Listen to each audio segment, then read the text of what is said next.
Welcome to This Day Live, the Sunday talk show, where we discuss all things political, bringing you the top stories locally, nationally, and from around the world.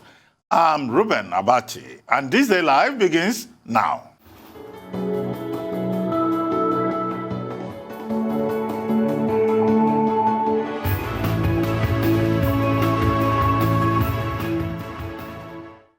Coming up, the governor of the Central Bank of Nigeria clarifies 60 billion naira printing allegation.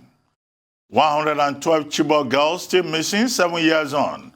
Mixed reactions trail Southeast governor's newly formed regional security outfit, Ebube Agu. Former President Goodluck Jonathan advocates for the overhaul of Nigeria's electoral process. And global officials urge rich countries to donate excess COVID-19 vaccines to low and middle-income countries. Details when we return.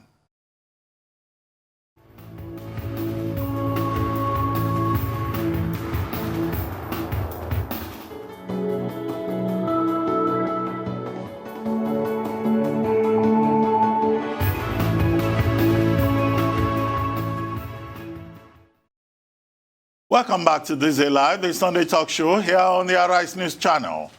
Joining me in the studio, I have Professor Bola Akintanewa, Director General Bulitag Center for International Diplomacy and Strategic Studies, and former Director General of the Nigerian Institute of International Affairs. Modele Sharafa Yusuf, Arise News Analyst. Professor Victor Ariole, Professor of French and Francophone Studies, University of Lagos. And Wale Gomez, Managing Director at Winshaw Financial Services Limited and Quant Capital Limited. The governor of Edo State has raised an alarm over the country's economic situation, alleging that the federal government printed an additional 50 to 60 billion naira to augment allocations to states in the month of March. In addition to borrowing, Godwin Obaseki advised the federal government to stop what he calls monetary rascality and rally Nigerians to stem the obvious fiscal slide to hinder the prevailing economic challenges from degenerating further. While the Minister of Finance, Budget and National Planning, Zainab Ahmed, described Obaseki's claim as not only untrue, but unfortunate.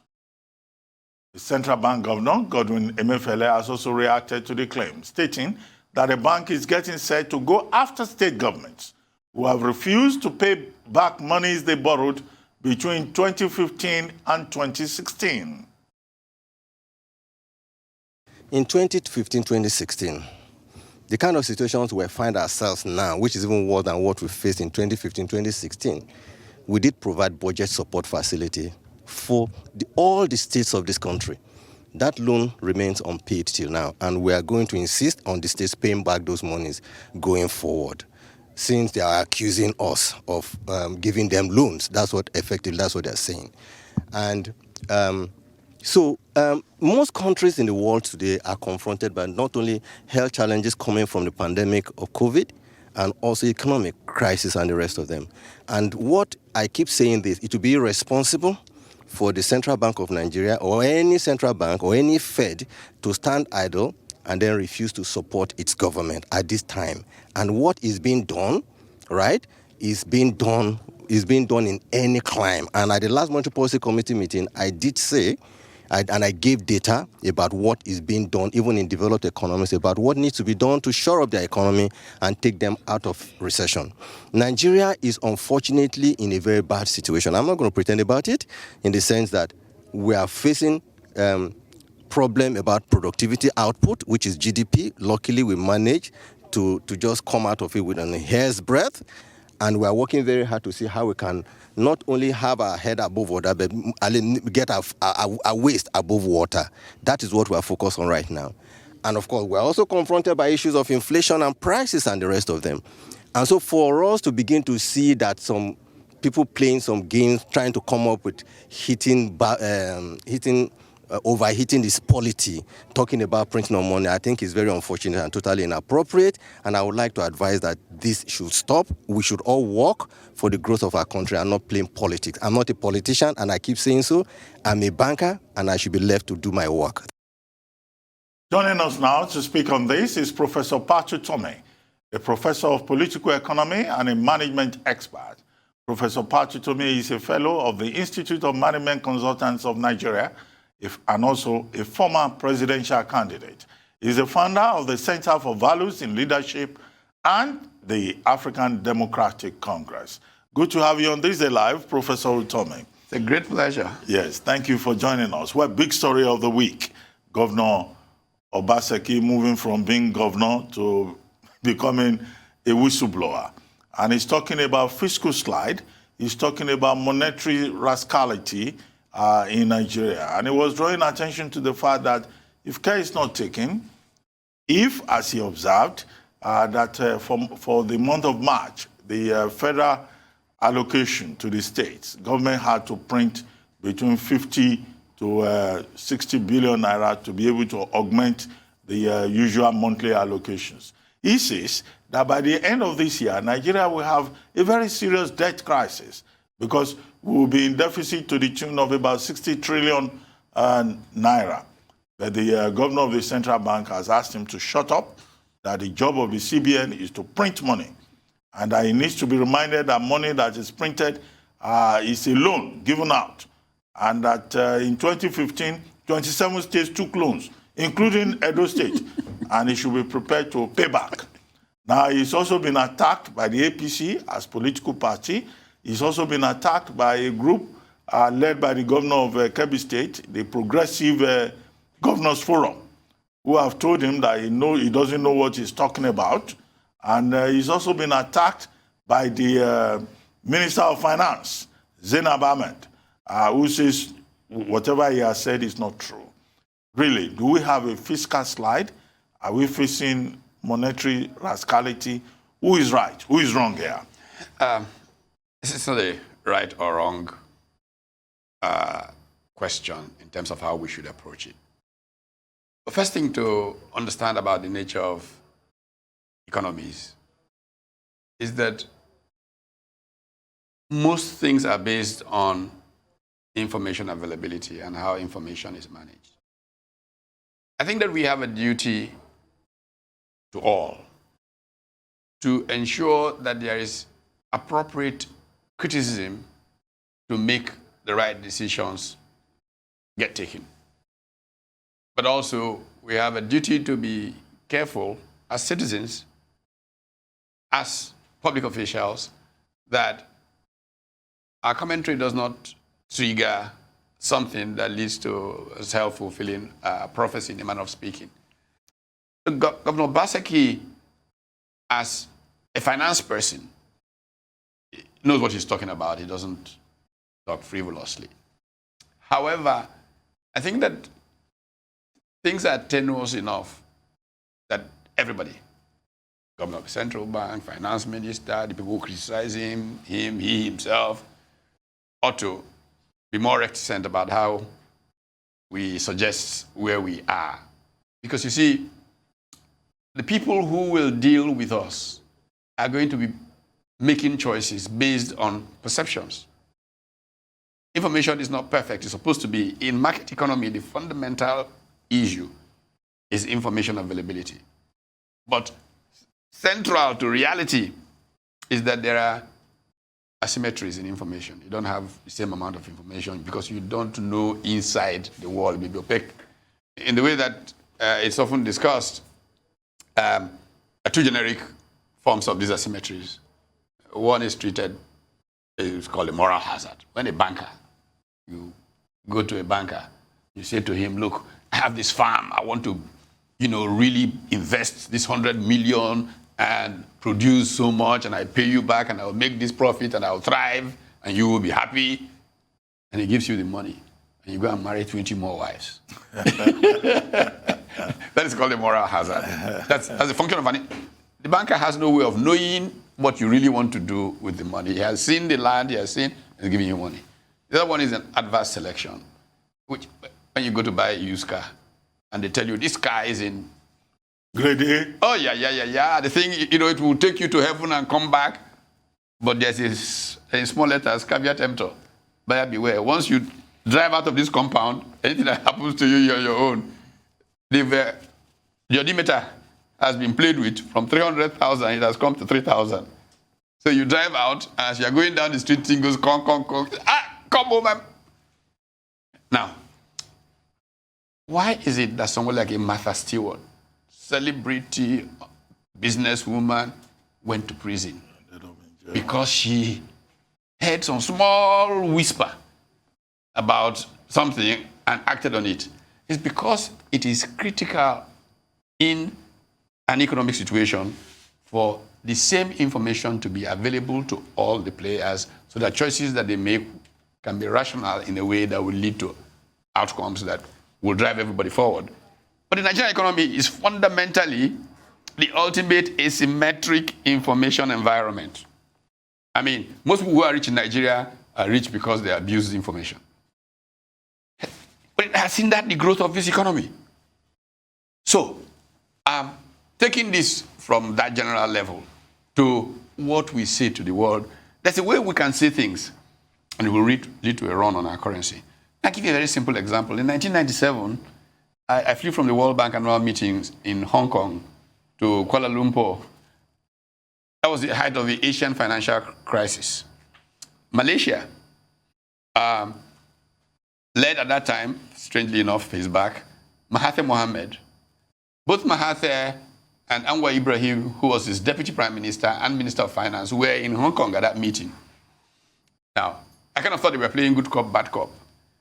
But anytime Mahathir spoke, George Soros would say something counter, and the Ringgit Malaysia would take a hit. And it just went on. And Mahathir went, I flew to Kuala Lumpur from Hong Kong. Mahathir went from there to Latin America. I was on a tour. Every speech Mahathir gave, George Soros countered with something. The ringgit took a beating. Okay, so, Prof, let me try to make sense out of this. Yeah. Are you saying, verbally, that Governor Obaseki should have been discreet, given the likely implications of what he said? And I've had some people comment that he doesn't, in fact, lie in his mouth to complain about debt crisis, monetary rascality, considering the fact that Edo State is owing $300 million as foreign debt and domestic debt of about 120 million naira. Borrowing is not necessarily a bad thing. It's what you do with it that matters. I'm not taking it personally. I'm saying everybody, Edo State Governor, Minister of Finance, Central Bank Governor, everybody should be more discreet. But it should not prevent us from engaging the issues, because part of our problem is silence. The question is, how do we create the platform to really engage these issues without a situation that can trigger a self-fulfilling prophecy, where on account of what we have said, and it's not just governor, because he's governor or governor of central bank, but even me, if a respected opinion leader, if I go out to London and say the Nigerian economy is in free fall, it will have impact on the currency. So all of us have a duty to proceed with caution. But do we have crisis in our economy that we need to deal with urgently? Yes, we do. The good news is that the great economies of today, most of them were in this position less than 2 decades ago. China was a basket case 30-something years ago. Brazil was in huge trouble. Not so long ago, I used to go to Brazil in the, I guess, 70s and 80s, and you would enter a shop in Sao Paulo. And between when you enter the shop and when you leave, prices would change 3 times. Until Lula came. No, not Lula. No, it was Cardoso. Yeah, but Lula came. But Lula put his... But why are they imprisoning Lula today? That is to tell you that what is at the heart of how these economies run is integrity. If you have that focus on integrity, the leadership, the political class don't show integrity, it will be hard to get those investors to come because they're not sure of the outcomes. I mean, I wrote a book on this subject, 1998, Managing Uncertainty. Yeah. You know? So, the problem of the Nigerian economy has been that our leaders have not shown integrity. And we must begin to speak to it now and work towards it. Because, you see, why are we borrowing? Why are we printing money? Why are we doing this? Let me give you, by the way, just before I get to that, one of the excuses, or one of the things that has been said from official sources, for example, is, hey, it's the business of CBN to print money. Yeah. Yes, of course it is their business to print money. But you see, in fact, examples have been given. Monetary Policy Committee in Britain just decided to print, what, 195 billion pounds to stimulate the economy. It's fine. But they don't have inflation at 20%. They don't have, they have literally negative interest rates. And because their economy is a producing economy, if they put that money into the system, it goes to ordinary people, they buy things, the people who manufacture those things invest more, growth kicks them off, they trade off, maybe inflation will go up 1 or 2% because of that, more money chasing few things, but the economy gets rich. That's the whole logic of Keynesian economics. But in our case, we already have 20% inflation. We have interest rates out of this 18.17. It's the same thing. So the effect of Britain printing money and Nigeria printing money are not the same. The good news is that we can overcome this, but we need to create opportunities to sit down and talk sensibly to each other about how we should do this, what we should go ahead and do, and how we can achieve the outcomes that will improve the quality of life of everybody in this country, which is a possibility. Again, I like to go into why we are where we are. You see, in 1999, the Nigerian economy was in a fairly awkward place of oil had been at $8 a barrel in 98 and you know, there was an important need for government to spend money. I mean, some of us who were around trying to counsel those who were going into a position at that time said, look, build a rail line from here to there to there, you know, stimulate, let money enter people's pockets. Anyway, oil prices then rose. As oil prices rose, instead of doing some things that we should do, we went into what could be described in what is being called rascality. That fiscal rascality still, and to be fair, General Obasanjo managed to force the system into significant savings. And this is where I'm going here. The governors all fought to the death over the attempt to save money. Now, what has happened to Nigeria is that we have essentially pushed all responsibility for wealth creation to the center because of this whole oil thing. Subnational governments have abdicated their role in wealth creation. They all wanted to just bring us this thing, it's our own, let us share it and let us. So the federal government is now a dispensary, or the federal system, where these people come to and they get a dispensing of some of these things to share. Whenever oil prices then go down, we get into this kind of crisis that we are in. And we keep measuring what have they done in Abuja. We're not asking. In the 50s and 60s in this country, it was subnational government that created the conditions for wealth creation that drove the economy in the kind of competition that took place between them. This is why when we talk decentralization, when we talk restructuring, all of these things, it is a common sense thing. But people, because the political class first went into state capture, and the resources of Nigeria became their personal resources, they took away from people an understanding of how wealth gets created. Look, in the 60s, I grew up in northern Nigeria, where we all talk about these pyramids, not pyramids. The people had the capacity to produce. Today, the people don't produce. Everybody's busy waiting for some of that FAC account money to come. And because of the lottery effect, you know, you won a lottery. Money just came. You didn't do any work for it. I mean, it was Bastiat writing in the 1840s in France, who says that man's disposition is gain without pain.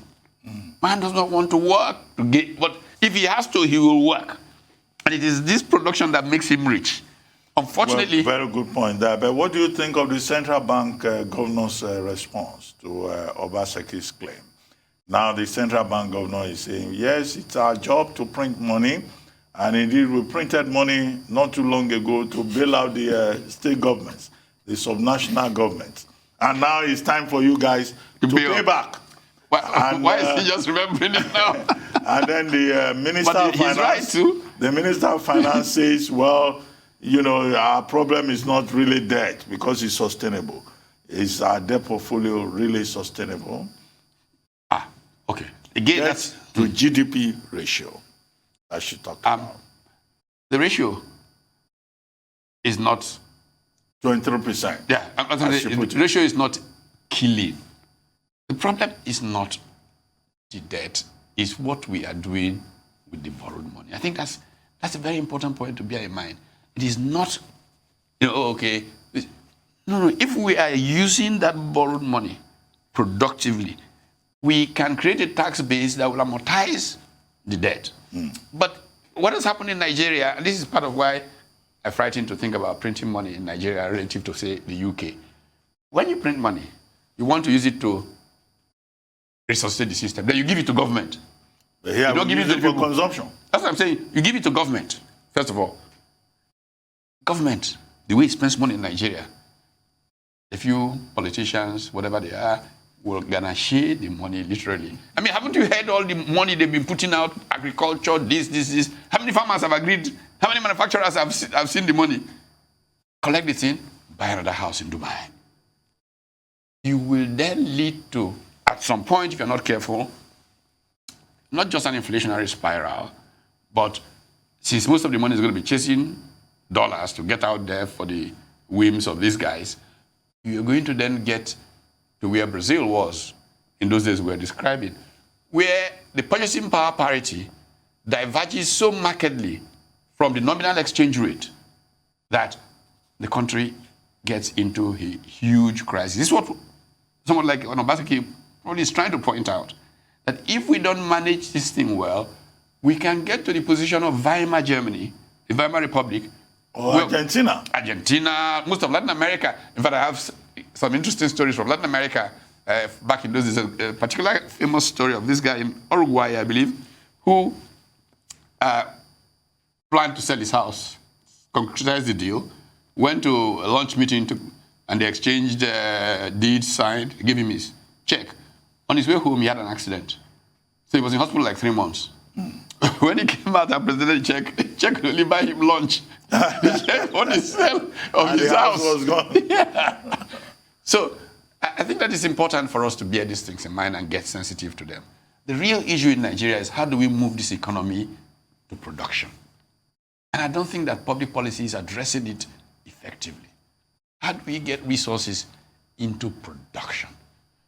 I'm tired of giving examples, historic examples. But let's bear in mind that we have a youth bulge.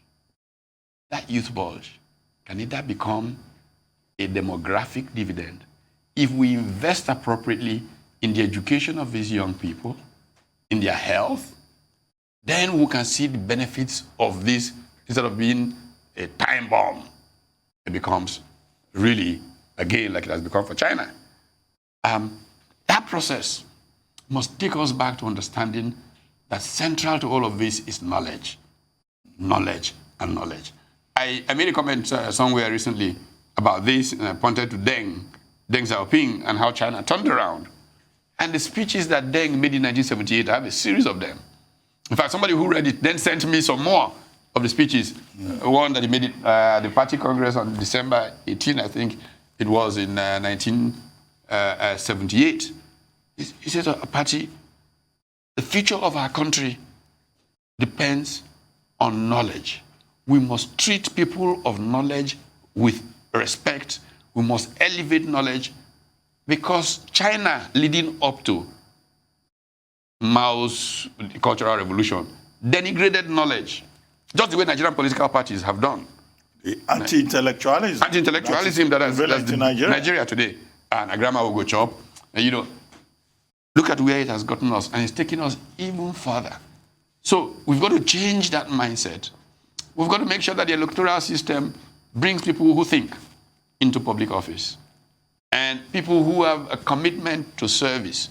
I was watching Laji Matamasule in an interview from some years back, recently on social media, and the point he was making about the Sadauna Alhaji Amadu Bello, and that he said, look, let us choose between politics, service, and being business people. If you want to be a businessman, don't go to government. You go to government to go and serve and make a difference that history may remember you for what you did. Don't expect to get rich. If you want to get rich, stay away from government. But the state we have in Nigeria now is that those who don't know how else, those who are looking for sirens, or those who are looking for money, see government or politics as the lead. It's not possible. And this is why the whole conversation about electoral reforms matters so much. Because if we don't change it, Nigeria is going nowhere. Well, Prof, I get the point you make about knowledge, about intellect, about electoral reforms.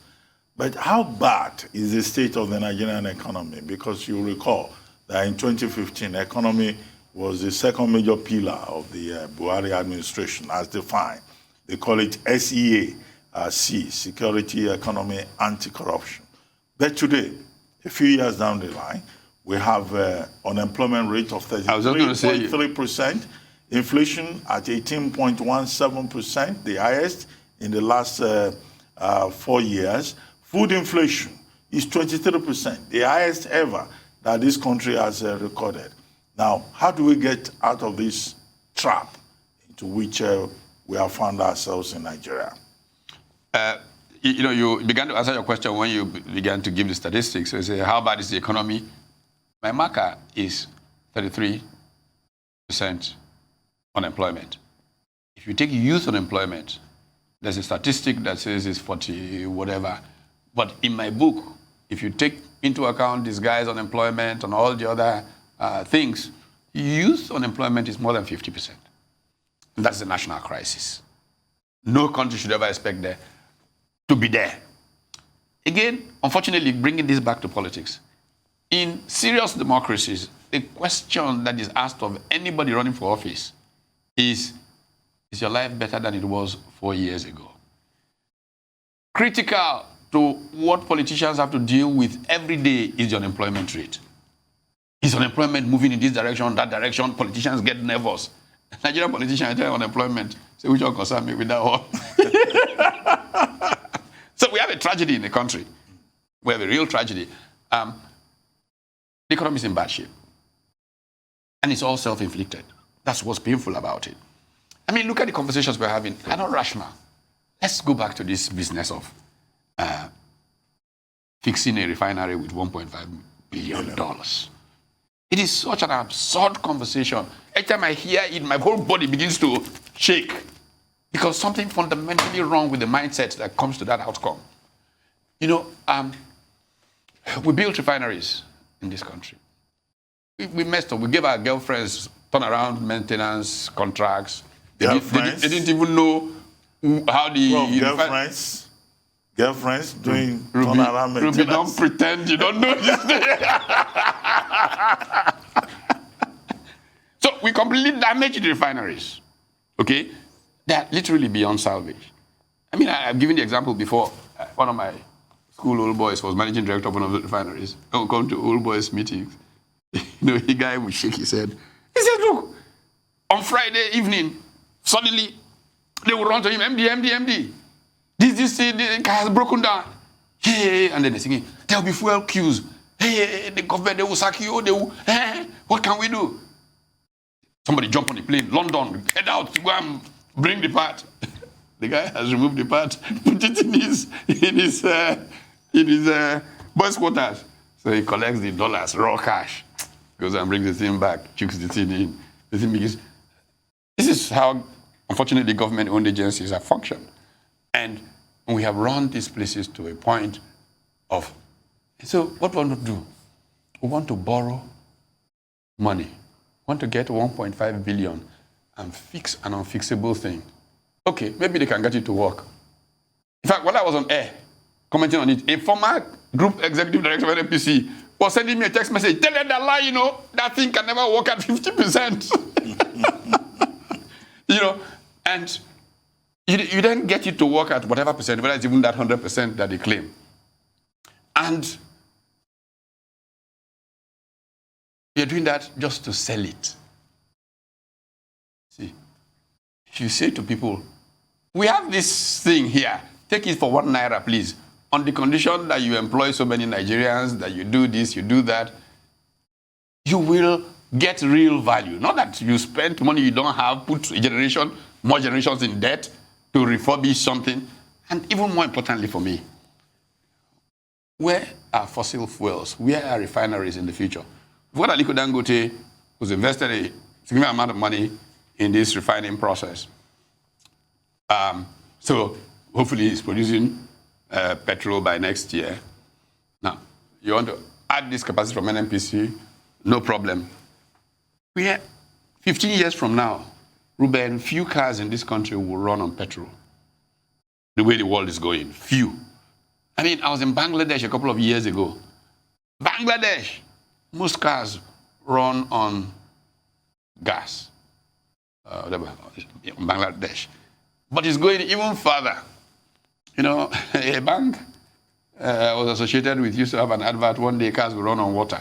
Yeah. It is not so far-fetched, by the way. Total, one of the great big oil majors in the world, they were giving their annual report like 9 months or so ago. Their projection was that in 18.5 years, their intention is to have brought down all their crude deposit holdings to zero. That means in the projection of Total, 18 years from now, about 18 years from now, it would literally be of no value to have crude oil holdings. If this is the case, why are we investing that kind of money to refine something whose use is about to disappear? So you see the kind of fundamental errors in economic judgment that are holding down what's a possibly great ride. And I think that brings us to that really important point about how we finance things in Nigeria and why we have all these huge budget crises and deficits. Ruben, you remember what year the federal government moved from Lagos to Abuja?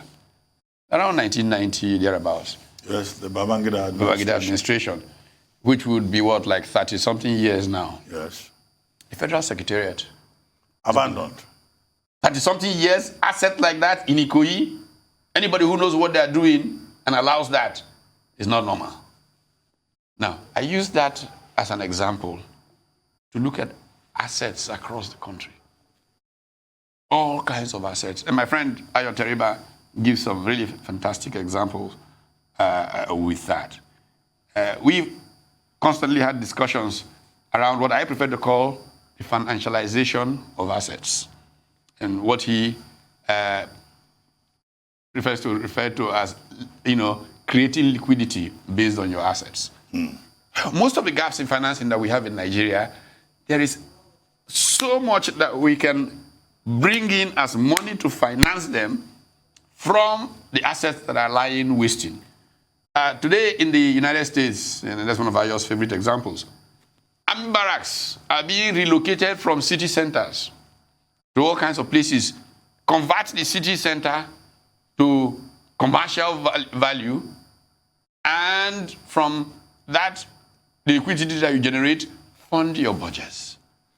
There is just so much that can be done that I don't know whether it is the inability to think creatively or just this ease of the fact that oil created for us, just wait, FAC account is coming, go collect it, share the money, share the booze, share the gala, and so it is impossible to understand why we're in this crisis when we can easily, Brazil, India, many of these countries, in fact, Hong Kong, 100% of Hong Kong's capital budget is funded from essentially monetizing assets of that nature.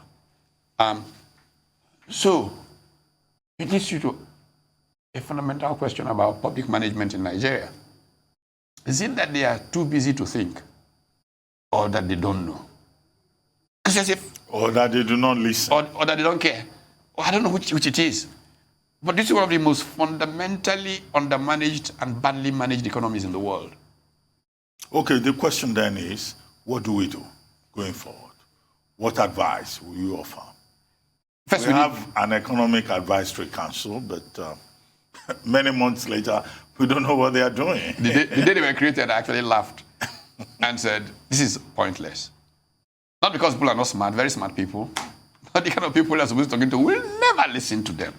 Their agenda are completely different. And that's the problem of Nigeria. We need to get to this electoral process reform to get out the kinds of people who are the ones making these decisions. Either because they don't know, they don't care, or whatever it is, they can't make anything off of what those so-called advisors. But, in fact, more dangerously, they have created systems in the name of economic advice that have made the Nigerian economy a difficult place to invest in. Twitter just went to Ghana. Yeah. The German government is setting up, a very important thing. Everybody's leaving Nigeria. Ghana. Yeah, everybody's leaving Nigeria. Yes. Look. ShopRite is disinvesting and leaving Nigeria. Because the biggest risk for doing business in Nigeria, I've said this so many times, I was hoping somebody in public life will challenge me to a debate. Nobody has ever replied me when I've said it. The biggest risk for doing business in Nigeria is regulatory risk. Because there's regulatory capture. So the guys who have an interest in an area, General Obasanjo doesn't realize how much damage he did with these things. In the name of, I want to create 30 billionaires and stuff like that. He created an atmosphere that allowed some people to see prosperity as capturing a regulator. And the regulator, therefore, exists to do their bidding. And in creating that, the regulator damages the environment of competition. And when that competitive... Do you want to give specific examples in that regard? There's so many examples. I know you're looking for my trouble. No, there must be some... There are many. Look, yes. NCC was captured at some point by people who had interest in telecoms. Central bank is often captured by people who have interest in banking. I can just go on, and you can see the consequence of public policy. We had this reign of waivers. Then we have an economic advisory council, or whatever it was called, made up of active businessmen. That is the ultimate information asymmetry scenario. The people who are going to benefit make the decision, so they have the information in advance. So how are those going to compete with them? Going to compete. Anybody who understands economics will not make that kind of mistake. But that's what we've done in Nigeria. And so for 22 years, we've damaged the possibilities of the growth of the Nigerian economy in the name of democracy. Just because we don't want to listen as public officials. And because of the pecuniary interests of public officials, they have created a situation that makes Nigeria... I mean, there was an article in Forbes magazine, I think it was May 28th of 2 years ago, 2019, I think, yeah. They said Nigeria was Africa's money-losing machine. You enter Nigeria, you're going to lose money. We need to reverse this. We need to signal to the world that we want to create transparent environment for productive deployment of resources. Once we do a small signaling, get the right kind of serious people in these positions, the world will respond.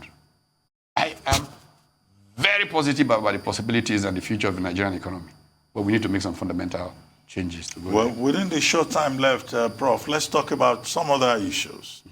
The first one would have to be, in my view, the fact that it's been 7 years now since the abduction of the Chibok girls. 276 of them abducted April 14, 2014. 112 of them are still in captivity. Since then, we've had other cases. We've had the abduction of girls from Dapchi, Government Girls Science Secondary School. In the last 5 months alone, we've had about 5 cases in Jangebe in Zamfara State, in Kankara, in Kagara, and most recently in Afaka, School of Forestry Mechanization in Kaduna State. Now, how do we make our schools safe? And why is it that school abductions have become a self-fulfilling prophecy with all the costs and implications? Few things strike at the heart of my humanity as this series of things that you've pointed to. First of all, that human beings can become pawns of that nature, their whole lives turned around, literally just crushed, because the state has failed to be the Leviathan, the very purpose of the state. Is very, very distressing for me as a person, as a human being. Why do Americans use the might of America to go after somebody that did one thing or kidnap one American somewhere in the world? It's because the state loses legitimacy when it cannot live up to that, because that's the prime purpose, the essence of the state, the security of life and property. But the question is, how do we solve them? Not what is wrong. History is replete with these examples and what was done. We must look back to see what those did. Let's turn to Europe. Not too long ago, in my undergraduate days, Europe was a zone of kidnappings. We had the Red Brigade. We had was the German groups. There was some groups in Baader-Meinhof gang. We had in Italy, it became a business for even the mafia and so on and so forth. How did it stop? And one of the examples, somebody pointed out not too long ago again, in Italy, the government the parliament passed a legislation that anybody who pays ransom will be tried for a criminal offense. And the incentive to pay ransom having been taken away, people who were kidnapping people for ransom knew that there was no way they're going to get the money, so there was no need to try and kidnap anybody.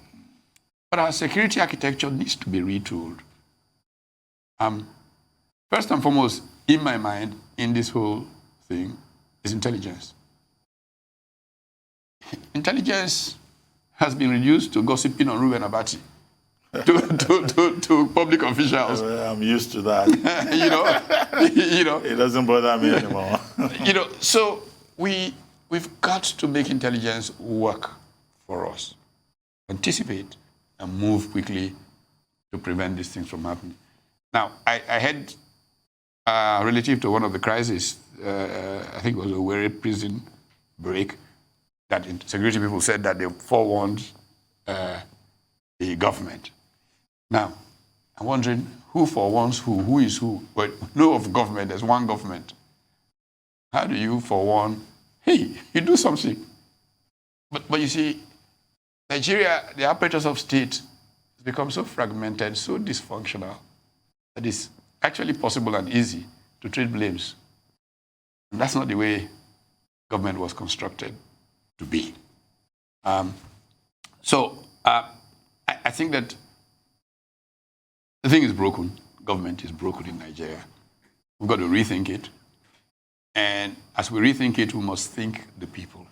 But in specific terms, how do we make our schools safe? In 2014, the Nigerian government, in collaboration with Gordon Brown, who was then the UN Global Envoy on education, tried to take some steps to make the schools safe. 7 years down the line, the schools remain unsafe across the country. Yeah. Well, first of all, I think that there needs to be direct collaboration between the community, management of school systems, and security agencies, where in each local community, given the circumstance of that local community, there is a security plan for that. You see, what has happened is that we've allowed Boko Haram to achieve their goal from the back door. Yeah. Western education is a sin. Yeah. So, yeah. And so people are afraid to send their children to school in some parts of our country. And that's handing them victory on the platter of gold. So we must realize that what is at stake is a threat on the very essence of the state. So we must work collaboratively to ensure that it should not be possible for that to happen. There must be triggers, there must be things that can be done to prevent these kinds of people from accessing school premises that gives long lead time or tip-off if anything is happening. Look, there's so much simple technology that's available. Drone technology can just overfly those neighborhoods and provide constant information about what's happening in the perimeters of those places. You know, in most cities of the world today, you do anything and you're on camera, you're captured. Even when those places are, what's in satellite technology? We can invest in satellite technology that can give us perimeter watch of most institutions of learning. And we can track these things as we go. So I think it's not rocket science what is possible. Things, do we have the will to do it? Okay, but what do you think of initiatives like Amotekun, Ebubeago, which is the latest one, yes, and the controversies around the idea of self-help at the state level? We talked earlier on about the subnational units not doing enough, but we've seen in some cases, you know, with regard to security, state governments trying to make an effort. The latest is Ebubeago, but IPOP says whoever joins Ebubeago does so at his or her own risk. Well, this is because there is controversy about the motive. I don't know what the motives are, but there's controversy about the motive. You know, the politics of the Southeast is such that the political class in the Southeast is fairly bankrupt. This mercantilism, most of the people who went into politics in the Southeast after the war were business people advancing their commercial interests, more or less. And so there is a trust deficit between the people and the people who are politicians in the Southeast. Because of this trust deficit, there are people who interpret moves by the political class as rounding them up to sell them off, literally speaking, and that perhaps the initiative, the motive, I don't know for sure, I don't have any information to tell me one way or the other, that the motive is to help keep down those who could secure the place to show up the political interests of some of those.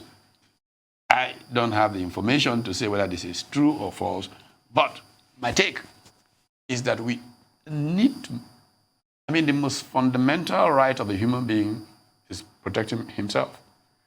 I have argued for a long time for the Southeast and South-South, even before things got to this level, that we need private security initiatives, literally speaking, to make it easier to invest in those areas.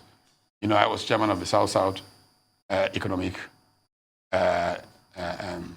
Forum? Yeah, whatever, I've forgotten what we called it, but it's now called the BRICS Commission. You know, and part of my view was that if we're going to attract investments into these areas, we should be able to facilitate a private security outfit similar to Amotekun that guides industry clusters, that guides agricultural layouts. Because if you are going to bring an American to invest in these places and they know that something can go wrong, this was before herdsmen, by the way, even, then they are in great, they're in positions where they wonder, should we take this kind of risk coming? And to reduce that uncertainty, create these armies, create a forest ranger force. Private sector, fully private sector, I'm not even talking about government. And then the state government should support them. Again, my argument goes back to my American days. I keep giving the example. I lived in a college town in America. The university had its own police force. The city had its own police force. The county had its own police force. And the state had its police force. And the FBI would kick in if there was a human rights violation. So there is nothing, in my view, that is threatening about private or subnational security outfit. It's just in the mind of those who want control. This whole state capture thing, in the mind of those who want to be able to take the salaries of all the policemen in Nigeria from Abuja and leave it in deposit account in one bank and take the benefit that comes from it. These are the petty things that are driving major issues. You hear things like, no, in DC, when the regions were responsible for local authority policing, they use it to pursue their, antagonize their opponents. Is the federal police force not being used to antagonize opponents of the government that is in the center? So these are not tenable arguments. They are just, excuses to justify pecuniary self-interest. And I think that our country needs to move away from that and think the interest of the ordinary person, the common good of all, advance the possibilities for property rights to be protected adequately so that investments can take place, so that growth can take place, jobs can be created, and we don't have 33% unemployment, which is the tragedy of now. So I surely support. Well, Prof, let me thank you for giving me a copy of this book. I should have given you. It was the first thing you gave me. No, I said you should look at it. Although I have another copy. You have another one, but I'll give you this one. Why not? Citizenship, state capture, creeping fascism, and criminal hijack of politics in Nigeria. Well, I know I have a copy. But this one is a makeover, a remake. Yes. And this is quite... 2 additional chapters, actually, in this. In this one? Yes, Okay, yes. so I'm going to keep it. Whether you want to give me or not, I will hijack it. But before you go, have you taken the jab yet? Oh, yes, I have, yes. Okay, but what do you think of this call for vaccine equity and also the US and other countries doing something about intellectual property rights so that we can have more countries, more factories, more manufacturers to address the challenge of global supply of the vaccine? Yeah. Well, you see, this is part of the pain that I feel about Nigeria. As you know, we produced vaccines in this country 45, 50 years ago. We don't anymore. The slide of industry in Nigeria. I host every fortnight a series on Zoom that I call the Nigeria History Series for the Center for Values in Leadership. And we have been dealing with industrialization industry in Nigeria the last 10 weeks. We did several weeks on healthcare, then moved into manufacturing.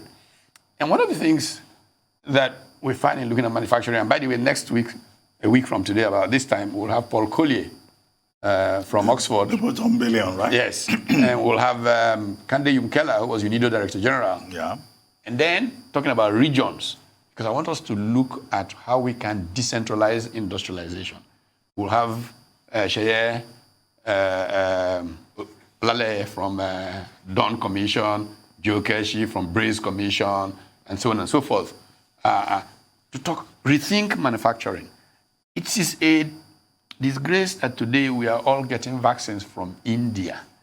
You see, there's a company that its two biggest subsidiaries were India and Nigeria. The British company called Glaxo. Its two biggest divisions were India and Nigeria. GlaxoSmithKline. Glaxo became a global company. That time it was a small company. In fact, where I lived in Lagos here in the late 60s, Oseni Close in Surulere, the guy was a Glaxo manager. So the company grew from that because of one small, what do you call it, patent that created a drug that competed with the famous American drug for ulcers. Completely changed GlaxoSmithKline's trajectory. India has picked up from there and continued. Nigeria has recessed. I'm not so sure that Glaxo has a production facility anymore in Nigeria, and so on. So, we should not be where we are as a receiver of these largesse. We should be the ones shipping vaccines to other African countries. But unfortunately, we are where we are. It's just simple global solidarity, human solidarity at the global level. If they don't give us, we'll reinfect them. We all die. So. No one is safe until everybody is safe. Absolutely. Well, on that note, thank you very much, Professor Utomi, for joining us on today's edition of This Day Live, the Sunday talk show.